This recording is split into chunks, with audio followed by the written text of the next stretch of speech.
బుచ్చిరెడ్డిపాలెం మండలం జొన్నవాడ గ్రామంలోకి ఎన్నికల ప్రచారంలో భాగంగా విచ్చేసిన వేమిరెడ్డి ప్రశాంత్ రెడ్డి గారిని అఖండ స్వాగతం పలికిన జొన్నవాడ గ్రామస్తులకు, తెలుగుదేశం పార్టీ నాయకులకు, కార్యకర్తలకు అందరూ కూడా ప్రత్యేక అభినందనలు తెలియజేస్తున్నాను. ఈరోజున జొన్నవాడ గ్రామంలో మనం చూస్తున్న ప్రతి ఒక్క అభివృద్ధి కార్యక్రమాలు తెలుగుదేశం పార్టీ హయాంలో జరిగినాయే తప్ప ఈ 5 ఏళ్ళలో మన గ్రామంలో కానివ్వండి, మన మండలంలో కానివ్వండి చెప్పుకోదగ్గ అభివృద్ధి పనులు ఏవి కూడా జరగలేదు. మళ్ళీ మనం తెలుగుదేశం పార్టీని గెలిపించుకోవాల్సిన అవసరం ఎంతగానో ఉంది. ఇందాకే సర్పంచ్ గారు చెప్పారు, ఎన్నో సమస్యలు జొన్నవాడలో ఉన్నాయి. ఈ సమస్యలు పరిష్కరించాలంటే మళ్ళీ తెలుగుదేశం పార్టీ అధికారంలో రావడం అవసరం, అనివార్యం. అందరూ కూడా ఆలోచించాల్సిన అవసరం ఉంది. ఇవాళ వైఎస్ఆర్సీపీ పార్టీ ఎంత దుష్ప్రచారం చేస్తుందో మీరు అందరూ కూడా చూస్తున్నారు. 5 ఏళ్ల పరిపాలన మన అందరి కూడా తెలిసిందే. గ్రామంలో ఏం జరగలేదు, మండలంలో ఏం జరగలేదు, నియోజకవర్గంలో ఏం జరగలేదు, జిల్లాకి ఏం జరగలేదు, రాష్ట్రానికి ఏం జరగలేదు.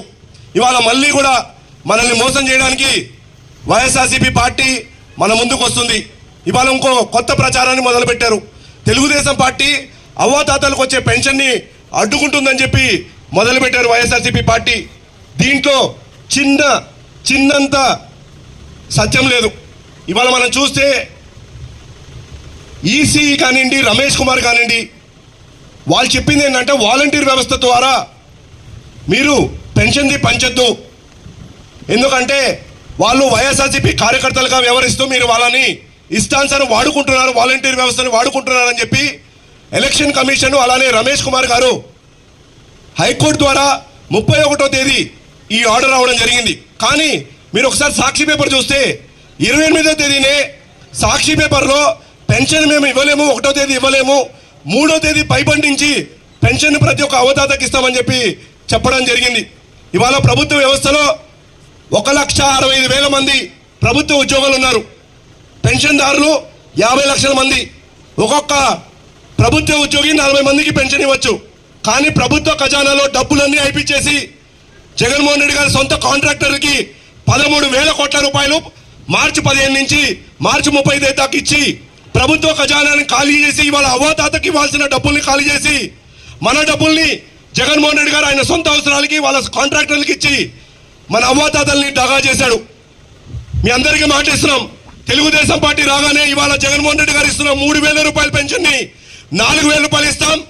ప్రతి ఇంటికి ప్రతి నెల మొదటి రోజున మీ ఇంటికి పెన్షన్ తెచ్చే బాధ్యత తెలుగుదేశం పార్టీ తీసుకుంటుంది. ఇవాళ అవ్వాతాతల్ని ఒకటే కోరుతున్నాం, తెలుగుదేశం పార్టీ అభ్యర్థిగా ఇవాళ వేమిరెడ్డి ప్రశాంత్ రెడ్డి గారు మన ముందుకు వచ్చారు. అలానే ఎంపీ అభ్యర్థిగా వేమిరెడ్డి ప్రభాకర్ రెడ్డి గారు వచ్చారు. ఉమ్మడి అభ్యర్థిగా తెలుగుదేశం పార్టీ, జనసేన, బీజేపీ అభ్యర్థిగా మన ముందుకు వచ్చిన అక్కని మీరందరూ కూడా సైకిల్ గుర్తుకోటేసి గెలిపించమని చెప్పి మీ అందరూ కూడా ప్రార్థిస్తున్నాను.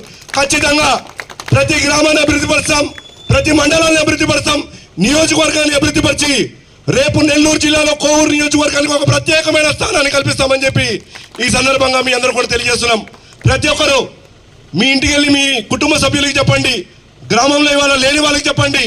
ప్రతి ఒక్కరికి ఒకటే భరోసా కల్పించండి, తెలుగుదేశం పార్టీతోనే రాష్ట్ర భవిష్యత్తు మారుతుంది, నియోజకవర్గ భవిష్యత్తు మారుతుందని చెప్పి మీ అందరూ కూడా ఒకరికొకరు చెప్పుకొని మన ముందుకు వచ్చిన అభ్యర్థుల్ని గెలిపించాలని చెప్పి మీ అందరూ కూడా మళ్ళీ ఒకసారి కోరుకుంటున్నాను. ప్రతి ఒక్కరూ ఆలోచించండి.